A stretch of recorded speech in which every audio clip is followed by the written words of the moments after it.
ప్రజలారా వినరండి ఈ సత్య సువార్త, సర్వజనులారా కనరండి ప్రభు సత్య సువార్త. వినవచ్చిన ప్రియులకు విమోచన యేసు వార్త. ప్రభు అయిన యేసుక్రీస్తు వారి యొక్క నామంలో మిమ్మల్ని అందరినీ ప్రేమతో ఈ సత్య సువార్త అనే ఈ కార్యక్రమానికి ఆహ్వానాన్ని తెలియజేస్తున్నా. దేవుని మహాకృప చేత దేవుడు మనలను ఇంతవరకు ఆయన కాచి కాపాడినటువంటి ఒక విధానాన్ని బట్టి దేవునికి కోటి కోటి స్తుతులు నేను తెలియజేసుకుంటూ ఉన్నాను. నేను గడిచిన దినాల్లో ఇజ్రాయెల్ దేశానికి వెళ్ళొచ్చినటువంటి ఒక సందర్భంలో అనగా 35 సార్లు వెళ్ళొచ్చిన తర్వాత గడిచిన వారంలో యాక్చువల్లీ నేను ఇజ్రాయెల్ దేశంలో ఉంటుండగానే ఇజ్రాయెల్ ప్రభుత్వం నుండి టూరిజం మినిస్ట్రీస్ తరపున టూరిజం మినిస్టర్ గారు అయినటువంటి ఆయన యొక్క సంతకంతో ఒక అద్భుతమైనటువంటి ఒక సర్టిఫికేట్, ఒక అవార్డు అనేటువంటి రీతిగా వారు బహుకరించినటువంటిది. చాలా కాలంగా దేవుని సేవా పరిచయలో మరి ముఖ్యంగా ఇజ్రాయెల్ దేశాన్ని తీసుకుని వెళ్ళట్లో వాడబడుతున్నటువంటి ప్రియులు నాయకులు షౌరీబాబు గారు, దేవుడు వారిని ఆశీర్వదించి వారిని ఒక గుడ్ విల్ అంబాసిడర్గా ఇజ్రాయెల్ దేశానికి ఏర్పాటు చేసుకుంటూ జరిగింది. అలాగనే ఇప్పుడు ఈ 35 సార్లు తీసుకొని వెళ్ళి వచ్చినటువంటి ఒక విధానాన్ని బట్టి టూరిజం మినిస్టర్ గారి చేతుల మీదుగా good will ambassador, your excellency tourism good will ambassador for Israel అనేటువంటి రీతిగా ఎంతమందిని తీసుకొని వెళ్ళినందుకు ఇజ్రాయెల్ దేశానికి ఒక గుడ్ విల్ అంబాసిడర్గా ఎన్నిక చేయటం నా జీవితంలో నిజంగా దేవుడిచ్చిన గొప్ప ఆధిక్యతని నేను నమ్ముతూ ఉన్నా. నాతో కలిసి మీరు కూడా సంతోషించండి, నాతో కలిసి మీరు కూడా దేవునికి స్తుతియాగం చెల్లించండి. It's a great honour in this world, ఈ లోక సంబంధంగా. అఫ్కోర్స్ నిజానికి చెప్పాలంటే నేను ఒక ఛానల్కి అంబాసిడర్గా ఇంతకు మునుపటి దినాల్లో కొన్ని ఛానల్స్కి నేను ఆ విధంగా గుర్తింపబడి ఆ ఛానల్ వాళ్ళు నా పేరు వాడుకుంటాం అనేటువంటిది జరిగింది. ఇప్పుడు ఒక దేశానికి అనగా మరి ముఖ్యంగా సూపర్ పవర్గా ఉండినటువంటి ఒక ఇజ్రాయెల్ దేశానికి ఒక గుడ్ విల్ అంబాసిడర్ అనేటువంటి ఒక సర్టిఫికేట్ ఆ ప్రభుత్వం ఇవ్వటం it's not an easy thing, it's not an ordinary thing, సామాన్యమైనటువంటి ఒక విషయం కాదు. నా జీవితంలో నేను ఊహించలేంది, నేను దానికి అర్హుడను కాను అనేటువంటి రీతిగా అనుకుంటున్నటువంటిది. సో వారు నన్ను ఆ దేశానికి గుడ్ విల్ అంబాసిడర్గా పెట్టుకుని ఉన్నారు. అయితే మోర్ ఓవర్ దీనికంటే నేనేమిటంటే నా యేసయ్యకి నేను ఒక రాయబారిగా, నా యేసయ్య వార్తను ప్రకటించేటువంటి వ్యక్తిగా, ఆ యేసుని గూర్చినటువంటి ఒక వార్తను ఈ సత్య వార్తగా నేను ప్రకటిస్తూ నా యేసు కొరకైనటువంటి ఒక రాయబారిగా, దేవుని యొక్క రాజ్యానికి అయినటువంటి ఒక రాయబారిగా, ఒక అంబాసిడర్గా దేవుడు పిలిచినటువంటి ఒక పిలుపుని బట్టి నేను దేవునికి కోటి కోటి స్తుతులు చెల్లించుకుంటూ ఉన్నాను. But because it is an earthly సంబంధంగా, భూ సంబంధంగా ఏదో ఒక ఘనతతో కూడినటువంటిది కనుక ఈరోజు నేను నా సంతోషాన్ని నేను మీతో పంచుకుంటూ నా దేవునికి కృతజ్ఞతాస్తుతులు నేను చెల్లించుకుంటూ నాతో కలిసి సంతోషించండి అని నన్ను ప్రేమించి అభిమానించేటువంటి మీ అందరికీ ఈ మాట తెలియచేసుకుంటున్నా. దేవుని మహాకృప చేత your excellency a good will ambassador for Israel అనేటువంటి రీతిగా దేవుడిచ్చిన బిరుదును బట్టి నేను దేవునికి కోటి కోటి స్తుతులు తెలియజేసుకుంటూ ఉన్నాను. నేను గతంలో కూడా నేను మాట్లాడుతూ ఉన్నప్పుడు స్నేహితులారా, వాస్తవానికి మన యొక్క ఈ ఇశ్రాయేలు ప్రజలను గురించినటువంటి ఒక విషయాలు వాటిలో నుండి నేను మీతో అనేకమైనటువంటి ఒక సందేశాలని నేను పంచుకుంటూ వస్తూ ఉన్నాను. Really it's a lessons for us, మన కొరకు ఒక అద్భుతమైనటువంటి ఒక పాఠ్యాంశాలుగా ఇన్నిసార్లు వెళ్ళొచ్చాను కనుక మరలా వెళ్ళే అవకాశం కూడా దేవుడు ఇస్తూ ఉన్నాడు కనుక, తలుపులు ద్వారాలు తెరిచి ఉంచి ఉన్నాడు కనుక ఆ ఇశ్రాయేల్ ప్రజల చరిత్ర తెలుసుకుంటున్నటువంటి వానిగా వారి యొక్క జీవితంలో నుండి వారి యొక్క చరిత్రలో నుండి మనం పాఠ్యాంశంలను మనం నేర్చుకుంటూ ఉండి ఉన్నాం. ఈరోజు నిర్గమ కాండంలో నుండి 17వ అధ్యాయంలో ఉన్నటువంటి కొన్ని విషయాల్ని నేను మీకు జ్ఞాపకం చేయాలని ఆశపడుతూ ఉన్నా. ఈ ఇశ్రాయేలు ప్రజలైనటువంటి వారు ఎర్ర సముద్రాన్ని దాటి ఉన్నారు, మారా అనేటువంటి ఒక స్థలాన్ని దాటి ఉన్నారు. ఆ తర్వాత ఆహారం లేకపోయేసరికి వాళ్ళు సనిగితే దేవుడు వారికి కావలసిన అద్భుతమైనటువంటి మన్నా అనేటువంటి ఒక ఆహారాన్ని దేవుడు వారికి అనుగ్రహించినాడు. తర్వాత 17వ అధ్యాయం మొదటి వచనం నుంచి ఏముందంటే, ఇశ్రాయేలీల సర్వ సమాజము యెహోవా మాట చొప్పున తమ ప్రయాణములలో సీను అరణ్యము నుండి ప్రయాణమైపోయి రెఫీదీములో దిగిరి. ప్రజలు తమకు త్రాగ నీళ్లు లేనందున మోషేతో వాదించుచు త్రాగుటకు మాకు నీళ్లమని అడుగగా మోషే, మీరు నాతో వాదింపనేలా, యెహోవాను శోధింపనేలా అని వారితో చెప్పాను. అక్కడ ప్రజలు నీళ్లు లేక దప్పికొని మోషే మీద సనుగుచు, ఇదెందుకు? మమ్మను, మా పిల్లలను, మా పశువులను దప్పి చేత చంపడానికి ఐగుప్తులో నుండి ఇక్కడికి తీసుకొని వచ్చితిరి అని మోషే మీద సనిగిరి. అప్పుడు మోషే యెహోవాకు మొరపెడుచు, ఈ ప్రజలను నేనేం చేయుదును? కొంతసేపటికి నన్ను రాళ్లతో కొట్టి చంపుదురా నేను. అందుకు యెహోవా, నీవు ఇశ్రాయేలీయుల పెద్దలలో కొందరిని తీసుకొని ప్రజలకు ముందుగా పొమ్ము. నీవు నదిని కొట్టినా నీ కర్రను చేత పట్టుకొని పొమ్ము. ఇదిగో అక్కడ హోరేబులోని బండ మీద నేను నీకు ఎదురుగా నిలిచెదను.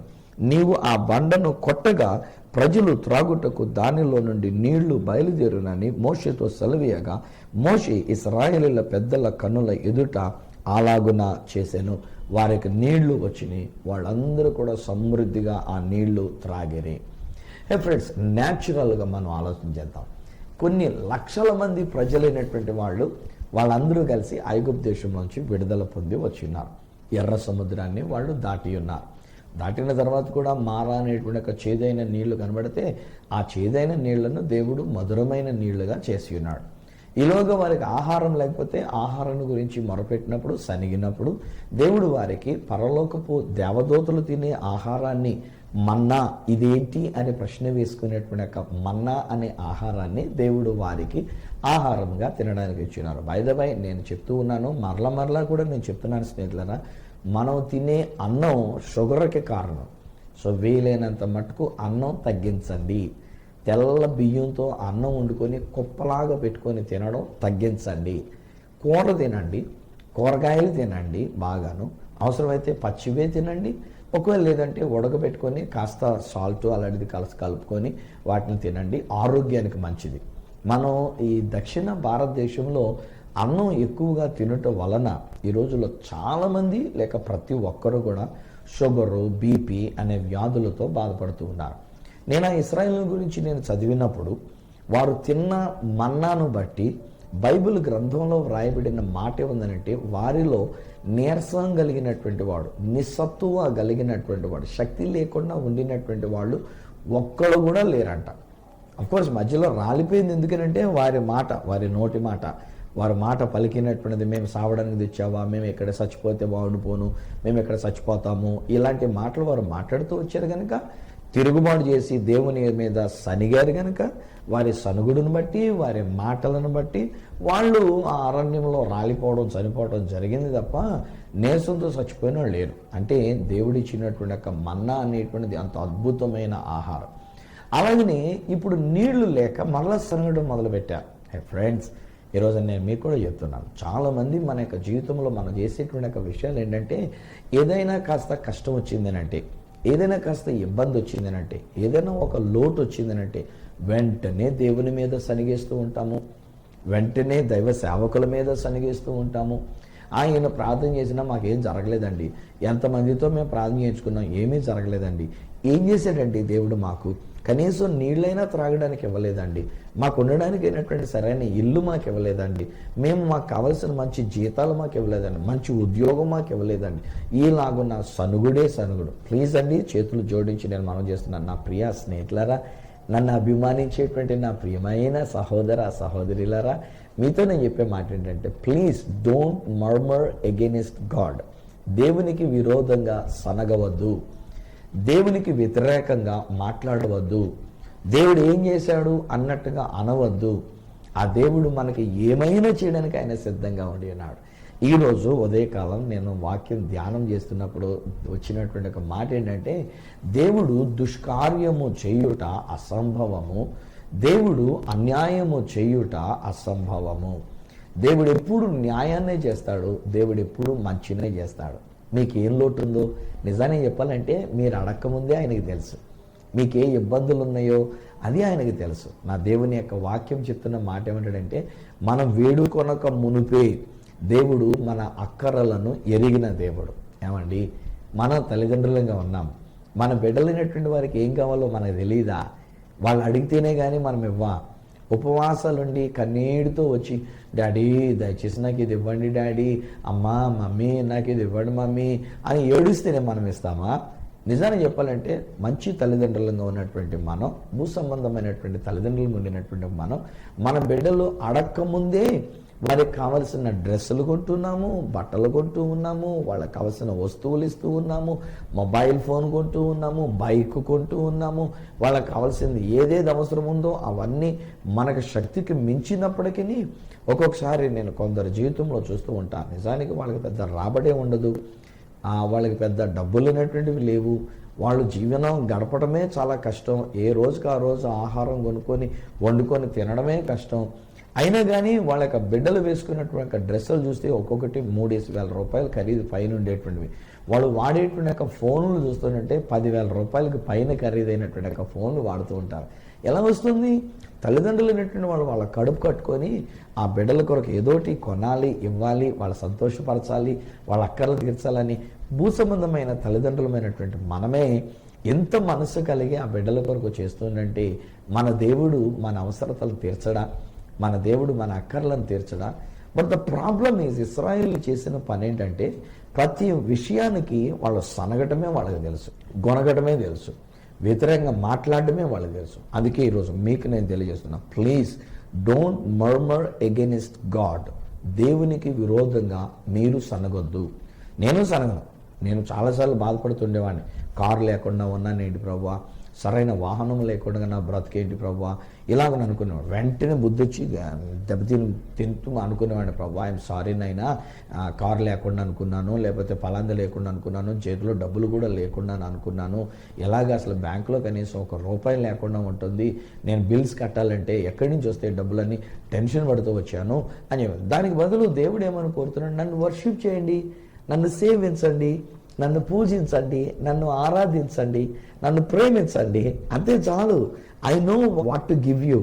ఏం మీకు ఇవ్వాలో అది నాకు తెలుసు, ఎప్పుడు ఇవ్వాలో అది నాకు తెలుసు, ఎలాగినివ్వాలో అది నాకు తెలుసు, అది నేను చూసుకుంటాను నాయనా అని చెప్పేసి అని అదే దేవుడు నేర్పిస్తూ వచ్చినాడు. అలా చేస్తూ వచ్చాను బిడ్డలు.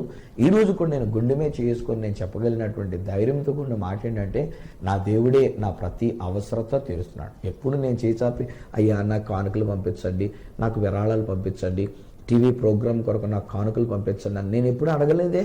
ఎవరిని కూడా నేను అడగను కూడా ససేమి. అసలు నా మనసు ఖచ్చితంగా నిర్ణయం తీసుకున్నా. ఎందుకంటే నా దేవుడు ఆయన అడగకుండా కూడా ఇచ్చేటువంటి దేవుడు. మనకి మామూలు సామెత, లోక సామెత ఏంటంటే అడగందే అమ్మైనా అన్నం పెట్టదు అనేటువంటిది.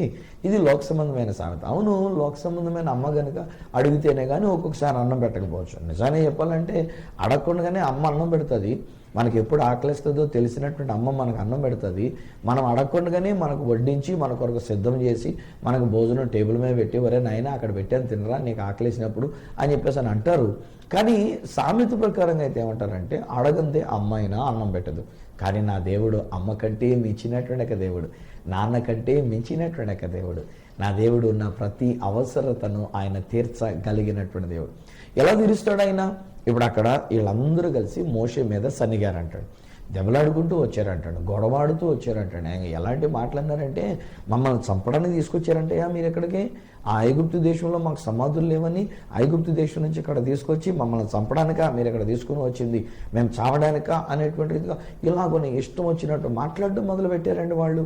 వాళ్ళు అలా మాట్లాడుతుందంటే నిజానికి మోషే ఏం చేయాలో తెలియక దేవుడి దగ్గరికి వెళ్ళి మొరపెడతాడు. ఎంత విసిగిపోయాడంటే మోషే గారు దేవుడితో మాట్లాడుతాడు, దేవుడా వీళ్ళందరికీ నీళ్ళు ఇవ్వకపోతే ఇంకా కాసేపు ఉంటే కనుక రాళ్ళు ఇచ్చుకుని కొట్టి నన్ను చంపేస్తారు కనుక దేవుడా ఏంటి నేను ఏం చేయాలి, వీళ్ళందరినీ బయటికి తీసుకురప్పించో, ఇప్పుడు వాళ్ళకి నీళ్లు లేవు, కనీసం కట్టేసి నీళ్లు కదా, ఆ నీళ్ళే లేకుండా ఉన్నారు, ఏం చేయాలని చెప్పేసి అనుకుని దేవుడి దగ్గర మొరపెడుతూ ఉన్నారు. నేను 35 సార్లు ఇజ్రాయెల్ దేశానికి అనేక మందిని తీసుకుని వెళ్తూ వచ్చాం. పట్టుకి కనీసం ఒక 40 మంది ఉంటారు, ఒక్కొక్కసారి 48 మంది ఉంటారు, ఒక్కొక్కసారి అంతకంటే కూడా ఎక్కువ మంది కూడా ఉన్న బ్యాచ్లు తీసుకొని వెళ్ళాను. 45 మంది వేసుకోండి సగటున, కనీసం 40 మందిని వేసుకోండి. మా ఆరాధన టీవీ ఛానల్ డైరెక్ట్ గారు ఒక రోజు నేను మాట్లాడుతున్నాను, ఈయన ఎందుకు నన్ను ఎంత ప్రేమిస్తారో నాకు అర్థం కాదండి, ఆయన ఒక వ్యాపారవేత్త అయ్యుండి మంచి బిజినెస్ మ్యాన్ అయ్యుండి నన్ను ఎంత గౌరవం ఇచ్చి, ఒక చిన్నవాడినైనా నన్ను ఎంత గౌరవం ఇచ్చి నా కార్యక్రమాలకు వస్తున్నారు, నేను ఏదైనా కార్యక్రమం పెట్టుకుంటే వచ్చారు, నన్ను కూడా టీవీ ఛానల్లో ఎంతో విలువలనిచ్చి నా కొరకు అవకాశాలు ఇచ్చి ఎలా చేసుకొచ్చారు అని నేను అన్నా. అప్పుడు ఆయన తర్వాత మా కుమార్ని యొక్క వివాహంలో అనుకుంటా గడిచిన సంవత్సరం వచ్చినప్పుడు ఆయన మాట్లాడితే ఏమన్నారంటే, సుభద్రాజ్ గారు ఆల్రెడీ చెప్పారు కదా నేను ఒక బిజినెస్ మ్యాన్ అని, కనుక ఒక బిజినెస్ మ్యాన్గా నేను ఏమైనా ఆలోచన చేస్తానంటే సుభద్రాజ్ గారు వలన నాకు కలిగేటువంటి ఒక ప్రయోజనం ఇచ్చేతనంటే, ఆయన ఆ రోజుల్లో మోషే గారు ఆనాటి ప్రజలైనటువంటి వారిని 6 లక్షల మందిని నడిపించడం పెద్ద గొప్ప సంగతి కాదు. ఇప్పుడున్న ఈ హైటెక్ యుగంలో ఇప్పుడున్నటువంటి యొక్క మైండ్ సెటప్లో ఒక 40 మందిని తీసుకొని వెళ్ళటం 6 లక్షల మందిని మోషే గారు తీసుకెళ్ళిన దానికంటే కష్టమైనటువంటిది. అలాంటిది వాళ్ళని తీసుకెళ్ళి నాకే కష్టం లేకుండా వాళ్ళందరినీ క్షేమంగా తీసుకెళ్ళి వాళ్ళందరినీ క్షేమంగా తీసుకొస్తూ ఉన్నప్పుడు ఆయన వలన నాకు ఇంత ప్రయోజనం ఉంటుంది గనుక నేను ఒక బిజినెస్ మ్యాన్గా చేస్తున్నానే తప్ప ఇంతకు మించి నా దగ్గర ఏమి కాదు అని చెప్పేసి అని అంటాడు. నిజానికి ఈ 40 మందిని నడిపించడం అండి, అబ్బో తల ప్రాణం తోకొచ్చినట్టు అంత ప్రమాదం అండి బాబు, ఇంకా అంత కష్టమండి బాబు. మరి ముఖ్యంగా ఎక్కడొస్తుందంటే ప్రాబ్లము మంచినీళ్ళ విషయంలోనే. మనకి ఇక్కడ మంచినీళ్ళు బాగా దొరుకుతూ ఉంటాయి. మనం ఏ హోటల్కి వెళ్ళినా మంచినీళ్ళు తీసుకొచ్చి పెడుతూ ఉంటారు. మొట్టమొదట మన ఇంటికి వెళ్తే కూడా మనకు మొట్టమొదటి మంచినీళ్ళు ఇస్తారు, మనకు అన్నీ ఇలా బాగుంటాయి. కానీ ఆ దేశంలో మరి అదేమో అలవాటు కానండి, హోటల్కి వెళ్తామా అక్కడ మంచినీళ్ళు పెట్టరు.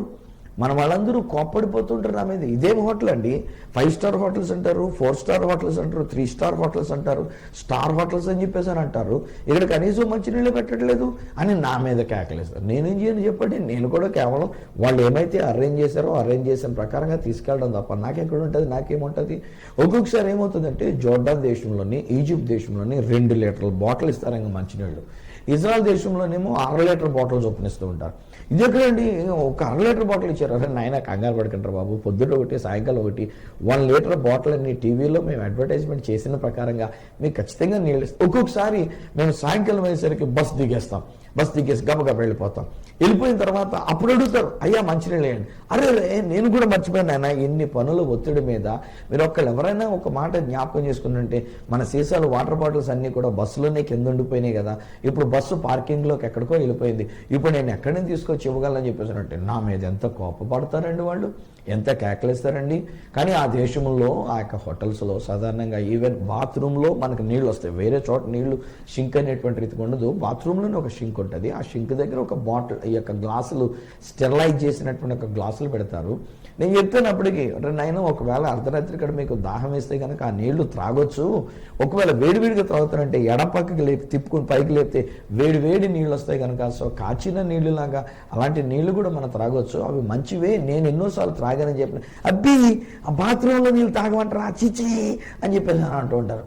ఇక నా మీద కారాల మిరియాలు, ఇక్కడ మోషే గారు చెప్పినట్టుగా రాళ్ళు ఒక్కటే వేయలేదు నా మీద, లేకపోతే రాళ్ళ కంటే బలమైనటువంటి ఒక మాటలు నా మీద విసిరేసినటువంటి వాళ్ళు ఎంతమంది నా మీద కోప్పడినటువంటి వాళ్ళు తీసుకుని వెళ్ళింది అంతా కలిసి ఒక్క చిన్న వాటర్ బాటిల్ విషయంలో మొత్తం బూడిదలో పోసిన పన్నీర్ అయిపోతూ ఉంటుంది ఇజ్రాయెల్ దేశానికి తీసుకొని వెళ్ళినప్పుడు. ఈరోజు మన ప్రజలైన నీళ్లు లేకపోతే కష్టపడతాం కదండి. ఏమండి ఒక్కొక్కసారి మనం అనుకుంటాం తినడానికి లేకపోయినా పర్లేదు కానీ త్రాగడానికి మంచినీళ్ళు లేకపోతే ఎట్లాగండి అని చెప్పేసి అని ఎంత కలవరపడుతూ ఉంటాం కదా. ఒకవేళ కొనుక్కోవాలనుకుంటే ఒక water bottle 1 litre water bottle $3 చెప్తారు. $3 అంటే 3 ఏళ్ళు 21 210 రూపాయలు పైన దాదాపు ఖరీదు చేసేటువంటి యొక్క వాటర్ బాటిల్స్ అక్కడ మనం కొనుక్కోవాలంటే ఎవరైనా ఇబ్బంది పడుతుంటారు. ఆ దేశంలోకి వెళ్ళినప్పుడు ఉండేటువంటి ఒక వాటర్ అనేటువంటి దానికి బదులు ఏదైనా డ్రింక్ తాగితే అది $3 అంటాడు. వాటర్ బాటిల్ అయినా $3, ఒక డ్రింక్ తాగాలన్నా $3. సో ఇలాంటిది ఏదైనా తీసుకోవాలంటే మన వాళ్ళు చాలా ఇబ్బంది పడి దాన్ని ఇండియన్ రూపీస్లో లెక్కలు కట్టుకొని వామ్మో ఎంత తాకుండా ఉంటాంలే అని చెప్పేసి అనుకొని ఇలా ఉండిపోతూ ఉంటారు. కానీ ఈరోజు నేను చెప్తున్నాను నా ప్రియ స్నేహితులారా, నా దేవుడు మంచి దేవుడు, మనకు దేవుడు మన పరలోకపు తండ్రి. ఇదినాన్ని ఆ దేవుడు మనకు వాగ్దానం చేస్తున్న మాట ఏంటంటే సనగొద్దు, ఏడవద్దు, మీరు ఊరికే దేవుడి దగ్గరికి వచ్చి కూడా మొర్ర పెట్టుకున్నట్టుగా కూడా ఉండొద్దు. ఆ దేవుడు మోషేతో మాట్లాడితే ఏమన్నాడు, ఆయన నాకు మొర్ర పెడతావు ఎందుకయ్యా, నువ్వెందుకు నాకు ఊరికే అలాగొచ్చి ఏడుస్తూ కూర్చుంటావు ఎందుకు, వెళ్ళు కొంతమంది పెద్దలు తీసుకొని వెళ్ళి హోరేబులో ఉన్నటువంటి ఒక బండ దగ్గరికి వెళ్ళు, నేను ఆ బండ దగ్గర నేను అక్కడ నిలబడి ఉంటా, నీకు ఎదురుగా నేను నిలబడి ఉంటా, నువ్వు చేయాల్సిన పని ఏంటంటే వెళ్ళి ఆ బండని కొట్టు, అప్పుడు ఆ బండలో నుండి నేను నీకు నీళ్ళు ఇస్తాను. ఎంత అద్భుతమైనటువంటి అద్భుతం అండి అది, అసలు that it self is a miracle. ఎందుకనంటే ప్రియులరా మీరు ఒకసారి రావాలి, మీరు అది అర్థం చేసుకోవాలంటే ఆ బండ ఆ రాళ్ళు అలాంటి విషయాలు మీరు ఒకవేళ గ్రహించాలి అని అంటే ఈరోజు నేను అంటాను మనం అర్థం చేసుకోవాలి, అక్కడికి వెళ్ళాలి, అక్కడికి వెళ్ళి మనం చూడాలి. ఆ రాళ్ళని ఏమంటారంటే లైమ్ స్టోన్ అని చెప్పేసి అని అంటారు. అంటే సున్నపు రాయి అనేటువంటిది ఉంటుంది. ఓ ప్రక్కన చూస్తే తేలికదనంగా ఉన్నట్టు ఉంటుంది, ఓ ప్రక్కన చూస్తే చాలా బలమైనటువంటిది ఉంటుంది, చాలా స్ట్రాంగ్గా ఉన్నట్టు ఉంటుంది. అందులో నీరు చుక్క అనేటువంటిది నిలవండే అవకాశమే లేదండి అసలుకి. ఆ బండలోని ఇంకా మట్టిలో నీళ్ళు ఉంటాయి కదా. ఇప్పుడు మనం కూడా తవ్వుకున్నప్పుడు మనకి కొన్ని మీటర్ల లోపలికి తవ్వేసరికి లేదా బోరు వేసుకునేసరికి అందులోంచి మనకు నీళ్లు పడి అని అంటాం. ఇంకా కొంచెం లోతుగా తవ్వుకొని ఆ బోర్వెల్ వాటర్స్ అనేటువంటి మనం తీసుకుంటాం. ఇంతకు మునుపటి దినాల్లో మనం బావులు తవ్వుకునే వాళ్ళం. అలాంటి బావులు కొంచెం లోతుగా తవ్విన తర్వాత అందులో నీళ్లు ఊరితే మనకి ఇంట్లో ఒక బావి పెట్టుకొని ఆ బావిలో ఉన్న నీళ్లు మనం తోడుకుంటూ మనం వాడుకుంటూ ఉంటాం. వాడకానికి అయినటువంటి ఒక నీళ్లుగా, అవసరమైతే త్రాగడానికి అయినటువంటి ఒక మంచి నీళ్లుగా కూడా వాటిని వాడుకుంటూ ఉంటాం. కానీ అక్కడది బండ. ఆ బండ విషయంలో దేవుడు ఏమన్నాడంటే, నేను ఆ బండ మీద నేను నిలబడి ఉంటాను, నువ్వు అక్కడికి వచ్చి చేయవలసిన పని ఏంటంటే ఆ బండని కొట్టాలి. ఎప్పుడైతే నువ్వు ఆ బండని కొడతావో అప్పుడు ఆ బండలో నుండి నేను నీకు కావలసినటువంటి నీళ్లు, ప్రజలందరూ త్రాగడానికి కావలసిన నీళ్ళు. నా ప్రియ స్నేహితులారా, ఇది ఇశ్రాయేలీల విషయంలో దేవుడు చేసిన ఒక గొప్ప అద్భుతం. ఇదే ఒకవేళ మనం క్రొత్త నిబంధన ప్రకారంగా కనుక మనం ఆలోచన చేసినట్లయితే అసలు మన ప్రభు రక్షకుడైనటువంటి యొక్క యేసుక్రీస్తు వారినే బండ అనేటువంటి రీతిగా కూడా పిలుస్తూ ఉంటారు. దేవుని యొక్క మాటలు విని వాటి చొప్పున చేసినటువంటి ప్రతి వాడు బండ మీద తన ఇల్లు కట్టుకొనిన బుద్ధిమంతుని పోలి ఉంటాడు. ఆ మాటలు విని వాటి చొప్పున చేయని ప్రతి వాడు ఇసుక మీద తన ఇల్లు కట్టుకొనిన బుద్ధిహీనుని పోలి ఉంటాడు. బండ మీద కట్టబడినటువంటి యొక్క ఇల్లు వానలు వచ్చినా, వరదలు వచ్చినా, గాలి దుమారం దాని మీదకి లేచి వీచి కొట్టినా ఆ బండ మీద కట్టబడిన ఇల్లు నిలుస్తుంది. ఆ బండ యేసుక్రీస్తే. హల్లెలూయా. నా ప్రియ స్నేహితులారా, ఈరోజుని బండగా గుర్తించబడి సాదృశ్యంగా చెప్పబడిన ఆ యేసుక్రీస్తు వారిలో నుండి వచ్చినటువంటి జీవజలం అనేటువంటిది, జీవజలం. ఒకనొక సమయంలో ఈవెన్ ప్రభు అయిన యేసుక్రీస్తు వారు మధ్యాహ్నపు వేళ సమరయ గుండా వెళుతూ ఒక బావి దగ్గర ఉండి ఉన్నారు. ఆవిడకు వచ్చినటువంటి ఒక స్త్రీ ఆయనతో మాట్లాడుతున్నప్పుడు, లేక ఈయనే ఆవిడతో మాట్లాడడం మొదలుపెట్టినప్పుడు ఆ నీళ్లను గురించి మాట్లాడుతూ ప్రభువారు అన్నారు కదా, అమ్మాయి నీతో మాట్లాడుతున్నవాడు ఎవరో నువ్వు కనుక తెలుసుకొని ఉండి ఉంటే నీవే నన్ను అడిగి ఉండేదానివి. నన్ను అడిగితే నేను నీకు జీవజలమునిస్తా. ఈ నీళ్లు తాగినటువంటి వాడు, ఈ బావిలో నీళ్లు తాగినటువంటి వాళ్ళకి మరలా మీకు దాహం వేస్తుంది, దప్పికేస్తుంది. కానీ నేను ఇచ్చేటువంటి ఒక నీళ్లు అనగా జీవ జలమును త్రాగినప్పుడు వాళ్ళకి ఇక దప్పిక అనేటువంటిది లేకుండా, దాహం అనేటువంటిది లేకుండా ఉంటుంది అన్నట్టు. అవునంటది నువ్వు చూడబోతే మామూలు వ్యక్తిగా ఉండి ఉన్నావు, ఒక యూదుడుగా అన్నట్టుగా నువ్వు కనబడుతున్నావు. నీ దగ్గర చేద కూడా లేదు తోడుకోవడానికి, బకెట్ లేదు నువ్వు తోడుకోనడానికి. అలాంటప్పుడు నువ్వు ఏ విధంగా ఆ నీళ్లు నువ్వు తీసుకుని ఇవ్వగలవు?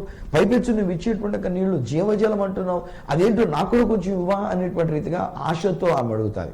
ఈరోజు నేను అందుకనే చెప్తున్నా, నా ప్రియ స్నేహితులారా, ఏలోక సంబంధమైన నీళ్లు ఇవ్వగలిగిన దేవుడు నా దేవుడు.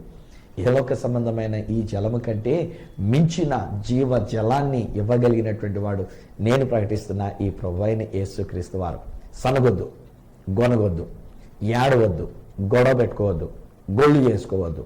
మాకు నీళ్లు లేవు, మా అక్కరలు తీర్చలేదు, మా అవసరతలు తీర్చలేదు, మేము దప్పికతో ఎండిపోతూ ఉన్నాం, మా నోరు ఎండిపోతూ ఉంది, మాకు ఇలాంటి లోటు ఉంది, మాకు ఇలాంటి ఇబ్బందికరమైన పరిస్థితి ఉంది, మాకు పలానా ఇబ్బందికరమైన బడ్జెట్ ఉంది, మాకు డబ్బులు లేవు, మాకు ఆ వాహనం లేదు, మాకు ఇల్లు లేదు, మాకు ఉద్యోగం లేదు అని ఎలాగున మనం సనుగుతూ ఉండేదానికంటే బండ దగ్గరికి వెళ్దాం రండి. బండ అయిన యేసుక్రీస్తు వారి దగ్గరికి వెళ్దాం రండి. కాబట్టి ఇక్కడ ఒకటండి, మొదటిగా ఒక్కసారి ప్రభువారు చెప్పినప్పుడు ఏమన్నారంటే బండని కొట్టు అన్నారు. తర్వాత ఒకసారి మరలా నీళ్లు లేవని వీళ్ళు సనుగుతూ ఉన్నప్పుడు అప్పుడు ప్రభువారు ఏమన్నారంటే నువ్వు ఈసారి బండతో మాట్లాడు అని అన్నారు. కొట్టక్కర్లే, ఒక్కసారి యేసుక్రీస్తు ప్రభు అని నా బండ ఆయన శిలోమ్రానికి మేకలతో ఆయన కొట్టబడి ఉన్నారు. కానీ తర్వాత ఆయనతో మాట్లాడితే చాలు. ఇప్పుడు మనం ఆ ప్రభు అయిన యేసుక్రీస్తు వారి దగ్గరికి వెళ్ళినప్పుడు, బండ అని పిలువబడుతున్నటువంటి యేసు దగ్గరికి వెళ్ళినప్పుడు ఇప్పుడు మనం కొట్టాల్సిన పనిలే, కొట్టి నీళ్ళు తెచ్చుకోవాల్సిన పనిలే. ఆ బండతో మాట్లాడుతూ ప్రభువా నీకు స్తోత్రం, ప్రభువా నీవు నాకు నీళ్లు ఇచ్చి ఉన్నావు, నీవు నాకు జీవజలాన్ని ఇచ్చి ఉన్నావు, నేను జీవించడానికి కావలసిన జలము నీవు నాకు ఇచ్చి ఉన్నావు, నేను త్రాగడానికి కావలసిన జలము నాకు ఇచ్చి ఉన్నావు, నాకు నా కుటుంబానికి నా అక్కర్లన్నీ తీర్చి ఉన్నావు. దేవా నీకు స్తోత్రం అని మాట్లాడండి చాలు, మీ ప్రతి అవసరత తీర్చబడుతుంది. ఈరోజు మనం ఏం చేస్తున్నామనంటే విషయాల్ని నేర్చుకుంటలే బిడ్డలు, నేను ఇంత చక్కగా చెప్తున్నానా, ఇంత సింపుల్గా చెప్తున్నానా, అయినా కానీ నా వర్తమానం విన్న వెంటనే మరలా ఫోన్ చేసి మాట్లాడుతూ, అయ్యా నా కోసం ప్రార్థన చేయండి, మాకు ఇబ్బందికరంగా ఉంది, మాకు అనారోగ్యం ఉంది, మాకు బలహీనతలు ఉన్నాయి, మాకు కష్టాలు ఉన్నాయి, మాకు అప్పుల బాధల్లో ఉండి ఉన్నాం, మా కోసం ప్రార్థన చేయండి అంటూ నన్ను అడుగుతూ ఉంటారు. అరే మోషే దగ్గరికి వెళ్తే ఏముందండి, ఆ మోషే పెద్దలు తీసుకుని బండ దగ్గరికి వెళ్తే వాళ్ళందరూ తాగడానికి కావలసిన నీళ్లు ఒక బండలో నుండి అక్కడ దేవుడు అనుగ్రహించగలేంది. ఈ రోజున మన కొరకు మన ప్రభు అయిన యేసుక్రీస్తు అనే బండలో నుంచి నీళ్ళు ఇవ్వడం లేదా? నిజంగా చెప్పాలంటే ఆల్రెడీ ఇచ్చేశారు. బండలో నుంచి ఆల్రెడీ మనకు నీళ్లు వచ్చేస్తున్నాయి. ఆల్రెడీ దేవుడు మనకు ఆ నీళ్లను అనుగ్రహించున్నాడు. కనుక ఈ దినాన్ని మనం చేయగలిగింది ఏంటంటే బండైన యేసుక్రీస్తు వారికి స్తుతియాగమే చెల్లించుకుందాం. మన ప్రభు అయిన యేసుక్రీస్తు వారిని సేవిద్దాం, ఆరాధిద్దాం, ఆయనకి పూజిద్దాం, ఆయనకి కృతజ్ఞతాస్తుతులు చెల్లిద్దాం. అడుకోవద్దు, ఏడవద్దు, సనగొద్దు. దానికి బదులుగా మనం చెప్పాల్సిన మాట ఏంటంటే, దేవా నాకు కావలసిన జీవజలము ఇచ్చావు, నీకు వందనాలు. నీ ప్రియ కుమారుడైన యేసుక్రీస్తు వారి ద్వారా నా దాహం తీర్చావు, నీకు వందనాలు. నా దప్పిక తీర్చి ఉన్నావు, నీకు వందనాలు. నా అక్కరలన్నీ తీర్చి ఉన్నావు, నీకు వందనాలని స్తుతులు చెల్లించండి.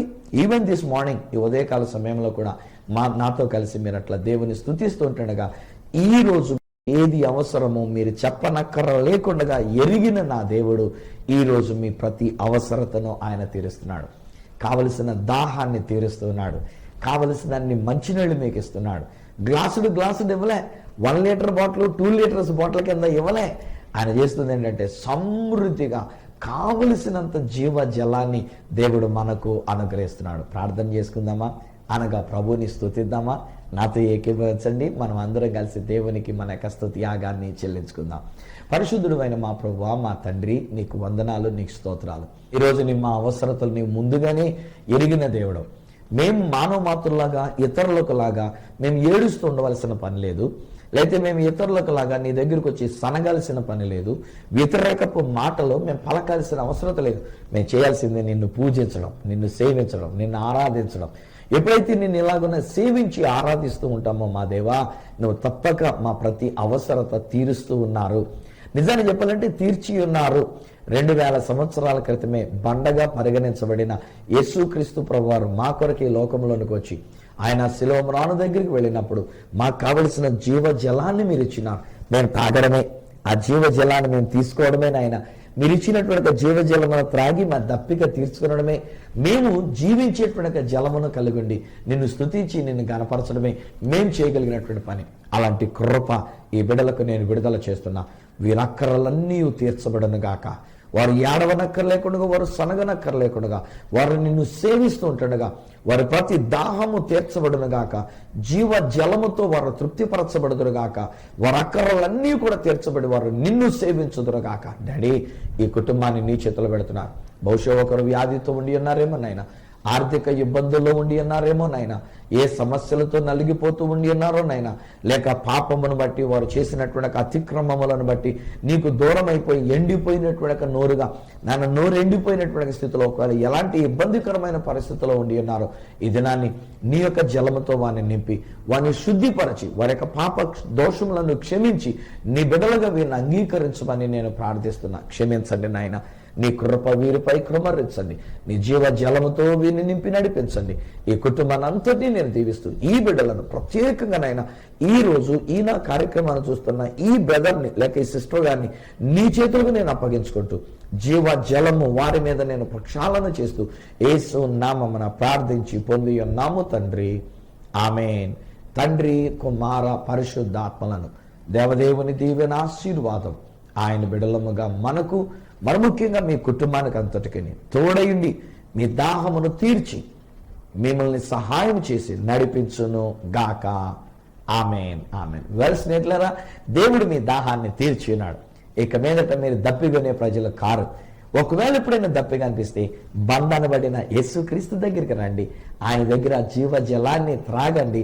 దేవుని మహిమ కొరకు మీరు జీవించండి. మీరు పొందుకున్న మేలులు ఉత్తరం ద్వారా తెలియజేయమంటున్నాను కానీ చాలా తక్కువ, చాలా అరుదు. మీరు పొందుకున్న మేలులు ఒకవేళ అప్పటికి మీకు ఏదైనా అవసరతలు ఉండుంటే, ఏదన్నా ప్రార్థన విన్నపం ఉండుంటే తప్పకుండా ఉత్తరం ద్వారా తెలియజేయండి, లేక ఒక SMS ద్వారా మెసేజ్ పంపించడం ద్వారా తెలియజేయండి. మా అడ్రస్ ఈ సత్య సువార్త, సామర్లకోట 533440 తూర్పుగోదావరి జిల్లా, ఆంధ్రప్రదేశ్. అడ్రస్ మరొకసారి చెప్తూ ఉన్నా, ఈ సత్య సువార్త, సామర్లకోట్ 533440, ఈస్ట్ గోదావరి డిస్ట్రిక్ట్, ఆంధ్రప్రదేశ్. అప్పటికి ఒకవేళ నాతో మీరు ఫోన్లో మాట్లాడాలని కోరుకున్నట్లయితే నా ఫోన్ నెంబర్ 9848110907, 9440040992, 888855276662. ఒకవేళ నాకు ఈమెయిల్ చేయాలనుకున్నట్లయితే నా ఈమెయిల్ ఐడి esatyasuvartha@gmail.com. మళ్ళీ రేపటి దినాన్ని ఈ సత్య సువార్త కార్యక్రమంలో మిమ్మల్ని కలుసుకొని ఇశ్రాయేలీల మరొక చరిత్రతో మీ ముందుకు వచ్చేటంత వరకు మిమ్మల్ని అందరినీ మన దాహము తీర్చే ప్రభు అయిన యేసుక్రీస్తు వారి చేతులకు అప్పగిస్తూ మీ దగ్గర సెలవు తీసుకుంటున్న మీ ప్రియ సహోదరుడు ఈ సత్య సువార్త రాజు.